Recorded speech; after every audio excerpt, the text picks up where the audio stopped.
শালা আমার কপালটা ক্যাঙ্কা। এই যে মানুষটা বিয়ে শাদী করছে, বউ নিয়ে ঘুরতেছে, প্রত্যেক সপ্তাহে সপ্তাহে শ্বশুর বাড়ি যাচ্ছে, দাওয়াত খাচ্ছে। এই যে কোরবানি ঈদ গেল, কোরবানি ঈদের শ্বশুর বাড়ি যায় খালি গোস্ত খাইতেছে, খালি গোস্ত খেলো।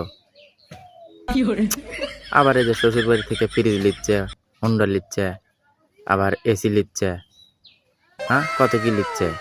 আবার শ্বশুর বাড়ি যাচ্ছে, বউ নিয়ে ঘুরিচ্ছে, কত সুখ থাকে রে।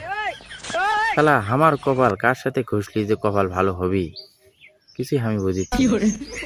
এই অল্প বয়সে বিয়ে শাদী না করলে, বয়স বেশি হলে তখন বিয়ে শাদী করে লাভ আছে? কি যে হবি আমার জীবনে, জীবনটা খালি এমনি এমনি চলে যাচ্ছে। সেমিটির বাপ যদি না বোঝে তাহলে কিছু করার আছে? কিচ্ছু করার নেই।